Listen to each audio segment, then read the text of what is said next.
नमस्ते। कैसे हैं आप सब। आज हम चलते हैं प्रश्नावली 3.4 की तरफ। कक्षा 8 की गणित की प्रश्नावली 3.4 की तरफ।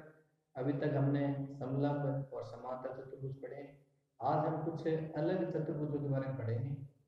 सबसे पहले देखते हैं, पहला है आपकी किताब का पेज नंबर 57। इस पे आप आ जाइए, अपनी किताब का पेज खोल लीजिए ताकि आपके एकदम क्लियरली समझ में आ जाएगा।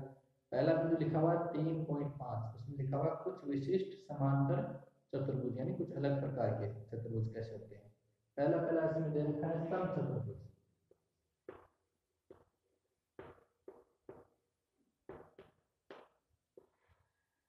समचतुर्भुज, समचतुर्भुज, समचतुर्भुज के बारे में जिसकी सभी भुजाओं की लंबाई जो होती है वो बराबर होती है। जैसे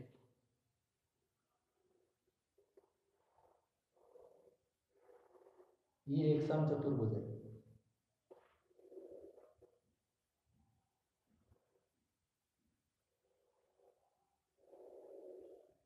ये भी एक सम चतुर्भुज है, लेकिन ये समांतर चतुर्भुज है। क्या है? समांतर चतुर्भुज है। ये एक सम चतुर्भुज भी है, सभी भुजाओं की लंबाई बराबर है। सभी भुजाओं की लंबाई बराबर है। ये भी सम चतुर्भुज है और ये भी सम चतुर्भुज है। इसे हम वर्ग भी कह सकते हैं। ठीक है, तो सम चतुर्भुज में आपके यहाँ सिर्फ इतना ही। ठीक है, इसमें एक पतन के गुण भी विद्यमान होते हैं। पतन बनाते हैं इसको, पतन के गुण भी विद्यमान होते हैं। दूसरा इसके बाद आता है आपके, एक उदाहरण लेते हैं इसमें। ठीक है, एक उदाहरण लेते हैं। उदाहरण नंबर 7 पेज नंबर 58 पे लिखा हुआ है। उदाहरण क्या है कि एक आर आई सी एक समचतुर्भुज है और उसके बारे में कुछ प्रश्न दे रखे हैं। उन प्रश्नों को देखते हैं।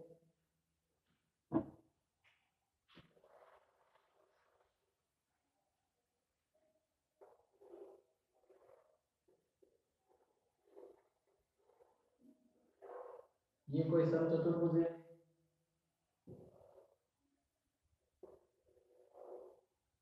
ठीक है, इसके बारे में प्रश्न पूछ रखे हैं। आर आई सी ई,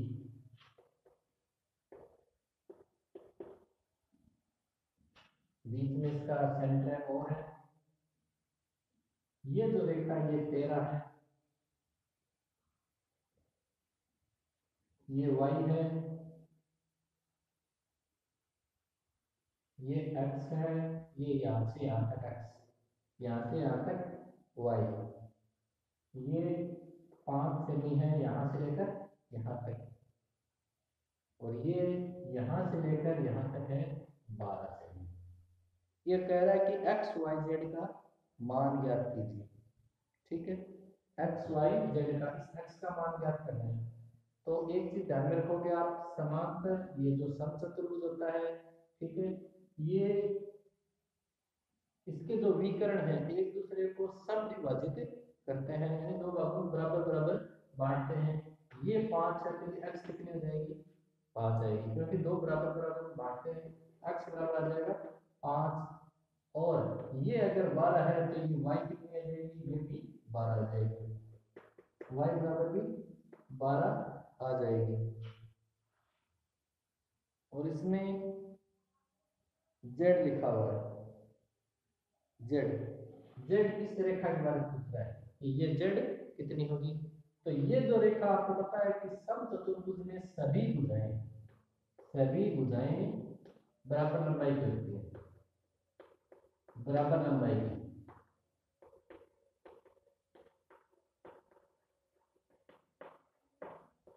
सभी भुजाएं बराबर लंबाई की होती है। तो ये 13 है तो ये सभी कितने की आएंगी? 13 की, ये भी 13 की, ये भी 13 की, ये भी 13 की। तो ये जेड कितना हो जाएगा? 13। तो इस उदाहरण से आपको समझ में आ गया होगा कि समचतुर्भुज कैसा होता है जिसकी सभी भुजाओं की लंबाई बराबर होती है। ये एक वर्ग के तरीके से हो भी सकता है, जरूरी नहीं कि सभी समचतुर्भुज वर्ग होते हैं, वर्ग में क्या होता है सभी कोण 90 डिग्री के होते हैं, लेकिन इसमें सभी कोण 90 डिग्री के नहीं है।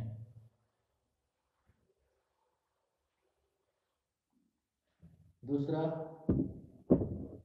एक आयत के बारे में अगला जो बिंदु है, आप आयत आयत आपने पढ़ा होगा पहले भी, आयत इस तरह की शक्ल होती है, इस तरह की डिजाइन होती है आयत की। ठीक है, आयत में क्या होता है समांतर चतुर्भुज की तरह, ठीक है, समांतर चतुर्भुज की तरह सम्मुख भुजाएं बराबर होती है। जिस तरह समांतर चतुर्भुज था ये, ठीक है, इसमें सम्मुख यानी आमने सामने की भुजाएं बराबर थी, उसी तरह एक आयत में भी आमने सामने की भुजाएं बराबर होती है, सभी कोण समकोण होते हैं, आयत में सभी कोण समकोण होते हैं। और ये जो विकर्ण है,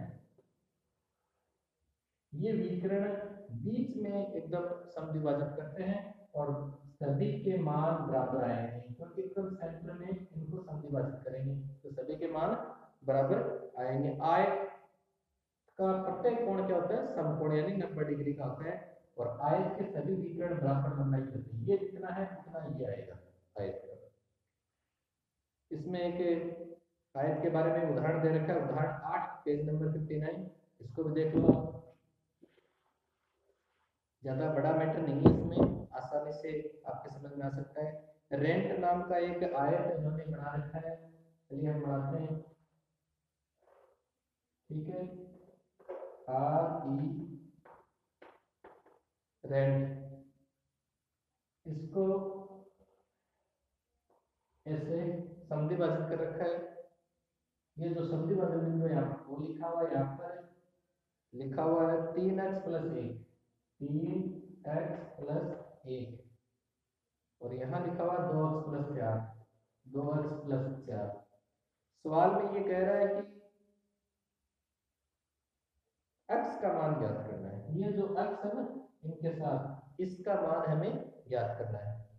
इसका मान ज्ञात करेंगे तो हमें कौन से सूत्र लगाने पड़ेंगे, ठीक है, सूत्र लगाएंगे तो सूत्र मैंने आपको पीछे की वीडियो में बताए हैं, ऐसे आसान भाषा में आसानी से आप समझ सकते हो। तो उसको कैसे करेंगे, यानी ये कह रहा है, अब इसको देखो, अभी मैंने बताया था विकर्ण जो काटते हैं आयत को वो बराबर होते हैं, यानी ये 5 सेंटी है, ये भी 5 होगा, ये 5 होगा, ये भी 5 होगा, ये भी 5 होगा, ये अगर 4 है तो ये 4 होगा, ये 6 है तो ये भी 6 होगा।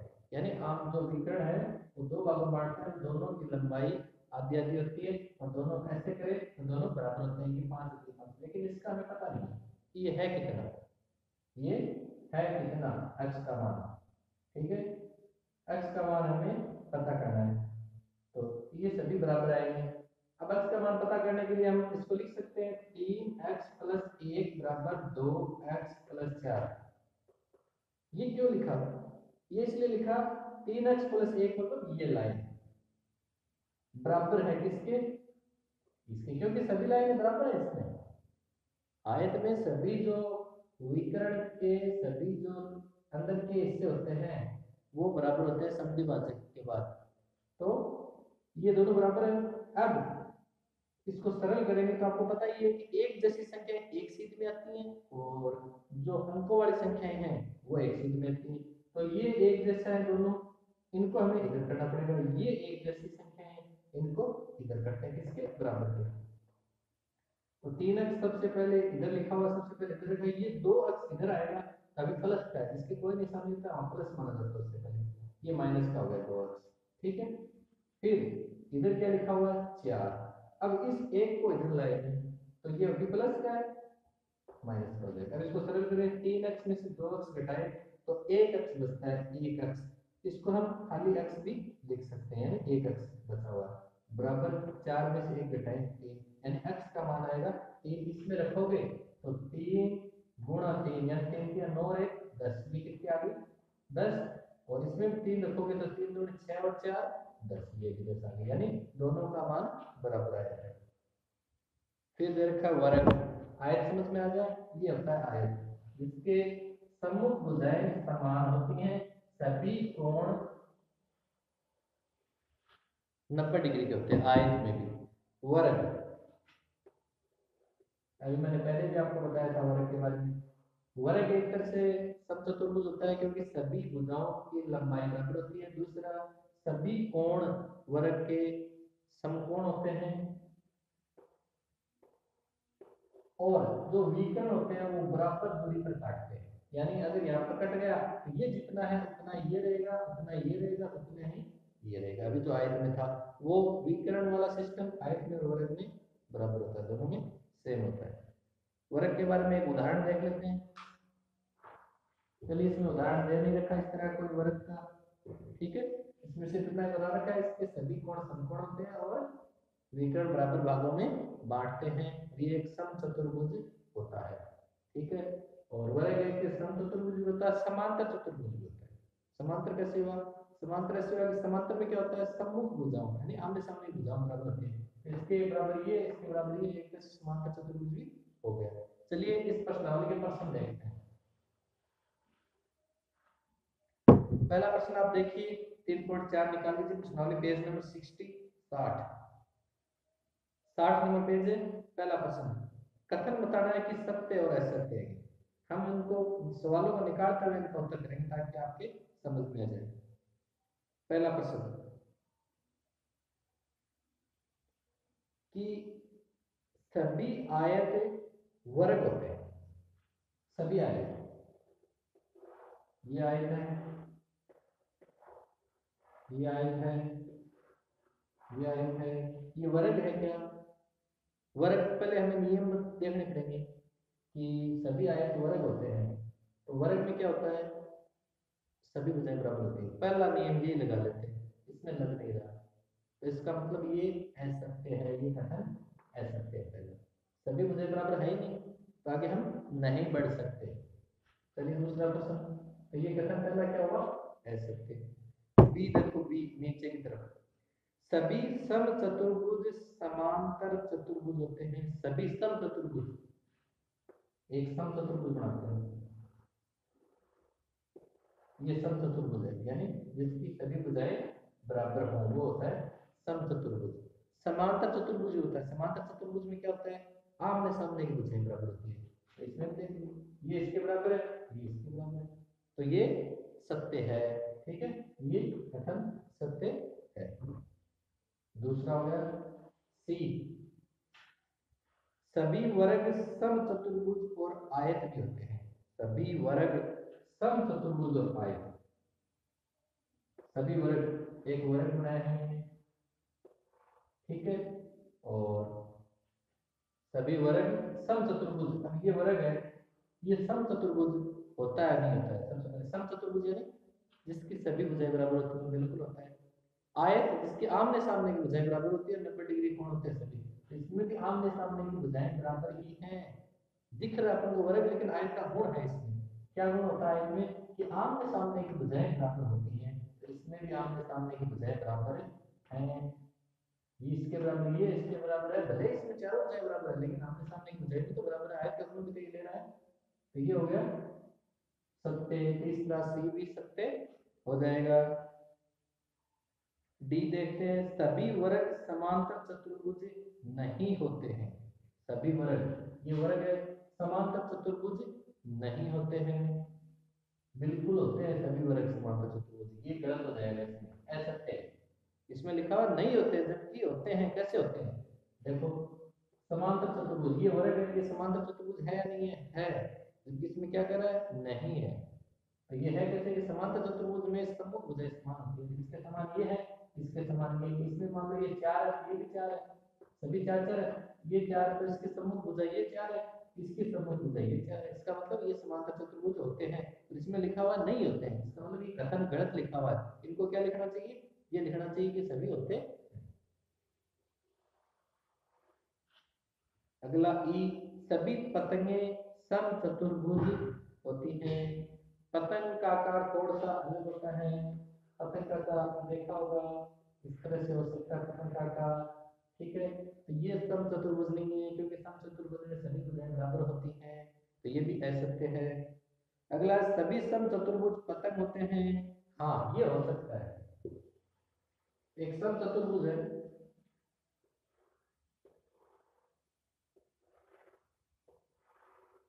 ठीक है, ये पतंग हो सकता है, बन गया ना पतंग। तो तभी ये कैसे पतंग हो सकता है, क्योंकि पतंग में भी दो भुजाएं समलंब चतुर्भुज की तरह होती हैं। ठीक है, ये दो कोण बराबर हैं, ये दोनों भुजाएं बराबर हैं, दो भुजाएं पतंग में बराबर होती हैं, तो ये दो भुजाएं इसमें भी बराबर हैं, ये दो कर लो तो भी बराबर हैं। तो सभी, ये भी सही आ जाएगा, सभी समान समचतुर्भुज पतंग होते हैं। जी, सभी समांतर चतुर्भुज समलंब होते हैं। समलंब में क्या था, याद करवा देता हूं एक बार वापस। समलंब, इसमें सिर्फ दो भुजाएं ही समांतर हो, ये होता है समलंब। दो भुजाएं समांतर हो, खाली दो भुजाएं, चारों हो जाएंगे तो समांतर चतुर्भुज बन जाएगा। एक ये समांतर है, एक ये समांतर, तो दो भुजाएं समांतर हो गई। अब ये कह रहा है सभी समांतर चतुर्भुज समलंब होते हैं, तो समांतर चतुर्भुज क्या होता है, ये कर लेते हैं, ये मान लो समांतर चतुर्भुज है, ये समलंब भी है। क्यों है, क्योंकि समलंब का गुण क्या होता है, दो भुजाएं समांतर होती है, तो दो भुजाएं इसमें समान है, तो ये भी हो जाएगा सत्य, जिसमें गुण लगाए वो सत्य। फिर अगला है एच, सभी वर्ग समलंब होते हैं, सभी वर्ग समलंब होते हैं, सभी वर्ग समलंब होते हैं, सभी वर्ग वर्ग बना लेते हैं, ये वर्ग है। और समलंब क्या होता है, जिसमें समलंब चतुर्भुज में दो भुजाएं समांतर होती है, जिसमें देखो एक ये समांतर है, या इसको इसको ले तो भी समांतर है, तो ये भी सही हो जाएगा, सत्य हो जाएगा। दूसरा प्रश्न, उन सभी चतुर्भुजों की पहचान कीजिए जिसमें, पहला देखा है ए, चारों भुजाएं बराबर लंबाई की हो। ऐसा कौन से चतुर्भुज है जिसमें चारों भुजाएं बराबर लंबाई की हो, इसका उत्तर आपको देना मुझे। ठीक है, आप इसका बिना उत्तरों में देखे, बिना पासबुक में देखे, मैंने जो पढ़ाया इस वीडियो को देखकर आपको बताना है और कमेंट में नीचे लिखना है। ठीक है ना, कि कौन कौन से चतुर्भुज होते हैं जिनकी सभी भुजाएं बराबर होती हैं, बराबर लंबाई की होती हैं। बी, चार कोण समकोण हो, ये मैं बता देता हूँ। चार कोण समकोण किसमें होता है, एक तो वर्ग में होता है, दूसरा आयत में होता है, दो ही होते हैं, वर्ग और आयत, वर्ग और आयत, जिसमें चारों कोण क्या होते हैं, समकोण होते हैं। ठीक है, बी में हो जाएगा वर्ग और आयत। तीसरा है, बताइए कैसे एक वर्ग, पहला एक चतुर्भुज है, एक वर्ग एक चतुर्भुज क्यों है भाई, एक वर्ग है ये चतुर्भुज क्यों है, क्योंकि वर्ग में चार भुजाएं होती हैं, बंद आकृति होती है, और चतुर्भुजों में भी चार भुजाएं होती हैं और बंद आकृति होती है, इसलिए एक वर्ग एक चतुर्भुज है। बताइए कैसे एक वर्ग, दूसरा एक समांतर चतुर्भुज है, समांतर चतुर्भुज में आमने सामने की भुजाएं बराबर होती हैं, समान समांतर होती हैं, तो वर्ग में भी आमने सामने की भुजाएं समान दूरी पर होती हैं, समांतर होती हैं, इसलिए ये भी एक समांतर चतुर्भुज है। फिर अगला है तीसरा, बताइए कैसे एक वर्ग, तीसरा एक सम चतुर्भुज होता है, सम चतुर्भुज में चारों भुजाएं बराबर होती हैं, इसलिए एक वर्ग एक सम चतुर्भुज होता है, जिसमें आप क्या लिखोगे कि एक सम चतुर्भुज में चारों भुजाओं की लंबाई बराबर होती है, और वर्ग में भी चारों भुजाओं की लंबाई बराबर होती है। चौथा, बताइए कैसे एक वर्ग एक आयत है, एक आयत है कि आयत में आमने सामने की भुजाओं की लंबाई बराबर होती है, वर्ग में भी आमने सामने की भुजाएं, वर्ग इसमें आयत में ये 8 है, मान लो ये भी 8 है, ये 4, ये 4 है, आमने सामने की भुजाओं की लंबाई, आमने सामने की भुजाओं की लंबाई, ठीक है, ये बराबर होती है, इसमें ये बराबर होती है, आमने सामने भुजाओं की लंबाई, तो वर्ग में भी आमने सामने की भुजाएं, ये 4 है, तो ये भी 4 है, ये 4 है, तो ये भी 4 है, तो ये भी एक आयत हो गया। फिर चौथा प्रश्न है, एक चतुर्भुज का नाम बताइए जिसके विकर्ण, पहला एक दूसरे को समद्विभाजित करते हैं, एक चतुर्भुज का आपको नाम बताना है जिसका विकर्ण एक दूसरे को समद्विभाजित करते हैं। चलो एक चतुर्भुज बना लेते हैं, समद्विभाजित यानी बराबर भागों में बांटते हैं। मैंने बताया था एक तो वर्ग होता है, मान लो ये वर्ग है, वर्ग भी कर देता है, एक आयत भी बराबर बराबर बांट देती है। एक समचतुर्भुज बनाए वो भी बराबर बराबर भागों में बंटता है, और एक समांतर चतुर्भुज बनाए ये भी बराबर बराबर भागों में बांट सकता है। तो इसमें क्या क्या आ जाएगा, एक तो आ जाएगा समचतुर्भुज, एक आ जाएगा समांतर चतुर्भुज, एक आ जाएगा वर्ग और एक आ जाएगा आयत। ये चार नाम आएंगे। अगला है इसी में चौथे में दूसरा, एक दूसरे पर लंब समद्विभाजक हो। एक से चतुर्भुज होता है जिसके लंब समद्विभाजक हो, यानी एकदम बराबर बराबर भागों में बांटते हो, अंदर के सभी भुजाएं बराबर होनी चाहिए। तो ये एक होगा जैसे ये, यानी ये जितनी है उतनी ये, उतनी ये और उतनी ही ये हो, लंब है ये, तो ये समद्विभाजक हो। तो ये किस किस में आएगा, एक तो समचतुर्भुज में आ गया, समचतुर्भुज जैसे होता है, और एक वर्ग हो गया और एक आयत, आयत में भी ये बराबर होते हैं। तीसरा है एक चतुर्भुज का नाम बताइए जिसके विकर्ण बराबर हो। तो वर्ग और आयत जिसमें विकर्ण बराबर होते हैं, ये विकर्ण है उसके बराबर ये विकर्ण होता है। आयत में भी ये सिस्टम होता है, ये जितना है उतना ही ये रहेगा, जबकि चतुर्भुज समांतर और समचतुर्भुज में ऐसा पॉसिबल नहीं है। पांचवा बताइए आयत एक उत्तल चतुर्भुज कैसे है। उत्तल चतुर्भुज के बारे में मैंने आपको पहले वीडियो में बताया 3.1 में, आप उस वीडियो को देख लीजिए। उत्तल चतुर्भुज क्या होता है आपको याद है कि नहीं है, चलिए मैं आपको फिर से बता देता हूँ। उत्तल चतुर्भुज वो होता है, दो प्रकार के चतुर्भुज होते हैं, एक तो ये चतुर्भुज होता है, ठीक है, ये विकर्ण है इसके अंदर। एक चतुर्भुज ये भी होता है, इसमें विकर्ण कितने हैं, तो ये चलिए मान लो विकर्ण, ठीक है। तो इसमें विकर्ण कहाँ है, चतुर्भुज के बाहर की तरफ है, और इसमें विकर्ण कहाँ है, चतुर्भुज के अंदर की तरफ है। जो अंदर की तरफ विकर्ण खींच सकते हैं उसको बोलते हैं उत्तल, और इनको बोलते हैं अवतल। ये कह रहा है पांचवा प्रश्न, एक आयत उत्तल चतुर्भुज कैसे है। एक आयत उत्तल चतुर्भुज कैसे है, क्योंकि इसके विकर्ण इसके अंदर है, बाहर नहीं है, अभ्यंतर में है, इसलिए यह एक उत्तल चतुर्भुज है। छठा प्रश्न, एबीसी कोई समकोण त्रिभुज है, ठीक है। एबीसी एक समकोण त्रिभुज है, कोण ओ ओ समकोण के सम्मुख भुजा का मध्य बिंदु है। बताइए कैसे ओ ए बी और सी से समान दूरी पर स्थित है। तो ये प्रश्न कैसे एक दूरी पर स्थित है, एक समकोण त्रिभुज है। समकोण त्रिभुज क्या होता है, जिसका एक कोण समकोण 90 डिग्री का, उसे बोलते हैं समकोण त्रिभुज, ठीक है। ये एक समकोण त्रिभुज है ए बी सी।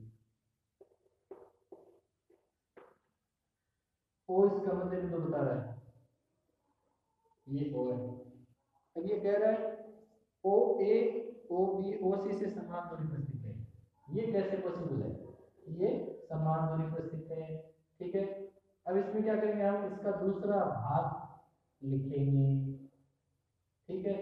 सी और यहाँ पे ए बी सी और डी लिख देते हैं। अब इसमें क्या करेंगे, ए बी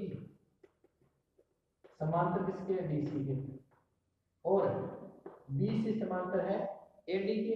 इसका मतलब समांतर चतुर्भुज बन गए। समांतर चतुर्भुज बन गया तो इसके सभी जो लंब होते हैं वो बराबर होते हैं, और उनको समद्विभाजन करें तो बराबर हिस्सों में आ सकते हैं। चलिए 6 प्रश्न हो गए, इनके उत्तर आपको कॉपी करने और व्हाट्सएप जो ग्रुप अपना उसमें आपको शेयर करने हैं। कमेंट में आपको वीडियो कैसा लगा जरूर बताएं। अगले प्रश्नावली में फिर मिलते हैं, तब तक के लिए आप अपना ध्यान रखिए, स्वस्थ रहिए। जय हिंद, जय भारत।